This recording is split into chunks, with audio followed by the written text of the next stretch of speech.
for everything that I've learned about Bill Strausbaugh and the award, you encompass in spades. And there couldn't have been a better recipient of this award, at least in my opinion, now that I've been around and seen it. So, like my first question was, the Bill Strausbaugh Award it goes to the professional that exemplifies mentoring.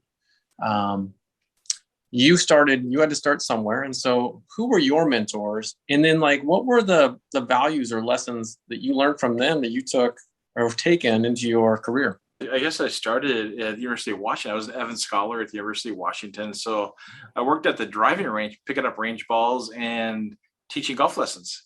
So cool. That was my freshman year in college, and a guy named Jim Segren, who was the director of aquatics, and he was also the director of the driving range.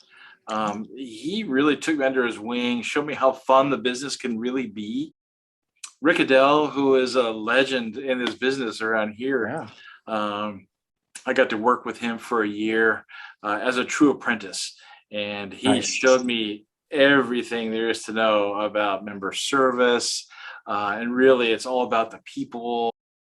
Mary Margaret Pless, she was the head professional and the concessionaire at West Seattle Golf Course when I was starting out.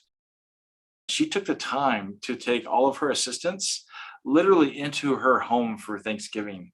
Wow. To show us the real human side of being a golf professional, to share your family with who you work with. And so she taught us to sort of kind of expand your family horizon and give that family feel to a business. One of my partners in crime, Matt Amundsen, who just finished up a stint as the vice president of operations up here.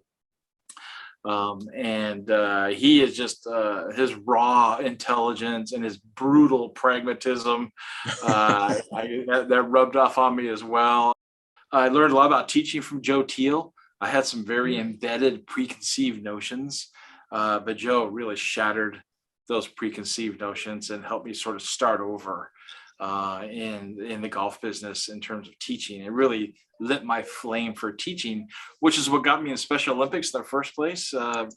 Outside of the golf business, a guy named John Borgognoni, who was with Special Olympics for 25 years, really was passionate and committed to the cause of Special Olympics, and he imbued that in me. What are some highlight examples of people or successful, I guess, mentoring that you can point to? Well, my passion has been, for at least the years I've been a GM, is to help PGA professionals become general managers. Because we are the best positioned to really be the true leaders of the game. And I 100% feel that in my bones. We're great in the pro shop, right? And providing that experience. But I think our PGA training and our personality styles for people that are successful in this business really lend us to being the leaders of the game. That's been my passion, taking PGA professionals and helping them become general managers. I have maybe 9 or 10 that have taken that route inside the PGA. Sure. And then a few years ago, I started looking at, in private clubs specifically, the membership director position. Okay. Why can't that person be a PGA professional? Sure. And so you take your membership director, and a lot of times it's combined with communications director. They seem to sort of blend well together, and helping PGA pros fit into that position too. So I have hired PGA pros to be in that position as well, and encourage people that, hey, if you've got that personality and you are contemporary enough to be a master of social media and not just broadcast media, but be able to build websites or create content, those kinds of things for YouTube, to fit into that role too, because that's one heartbeat away from a GM job. Absolutely. Right? So your director of golf for head pro is one heartbeat away. Your membership director is one heartbeat away. And, sure. Yeah. And then once they're in that role, then I can teach them about the financial stuff, the hardcore income statements and balance sheets and stuff like that. The stuff Absolutely. You have to have. But so those are my primary emphases when I get into these mentoring relationships. Some people actually come to me and ask about instruction, which I'm very flattered by because I love teaching, but you're not going to get the probably most comprehensive view of that. But on the Special Olympics side, I definitely feel like I have a solid impact on teaching Special Olympics coaches how to teach golf and do it effectively. So I've been doing that for 25 years, and I have lots and lots of folks on that side of the ball as well, nationwide. So I've been blessed. I've been in the right place at the right time, Alan. Yeah. And people that think I have something valuable to say is very flattering and humbling. And I certainly tell them, hey, that's just from my perspective. There are multiple perspectives on everything you're looking for. So, Absolutely. Don't just use me as a single source. I mean, there are lots of great people you can learn this stuff from. Oh, sure. So this brings up my last question, Marcus. In the word to our next generation of professionals, what advice would you give to the professional that's like wants to be, I guess, involved and wants to give more of themselves? What advice would you give them? Being highly organized is helpful, because if you can organize your time, then you can find some time, for example, to take 2 hours for 10 weeks in the summertime on Thursday afternoons to help a Special Olympics golf team, for example. Right? Yeah. Very little, you won't impact your family all that much. It can only do good for your workplace to be involved like that, or whatever you're passionate, whether it's a food bank or other community entity in need. I think we have a debt to humanity and culture to donate the best of ourselves to those causes, right? Absolutely. You got to find the time to do it. If I had to coach 2 hours of Special Olympics golf or go to my son's baseball game, well, I think I might choose my son's baseball game. Sure. You got to find where that balance is, right? Yeah. So take an honest inventory of the hours in the day and that you spend doing things.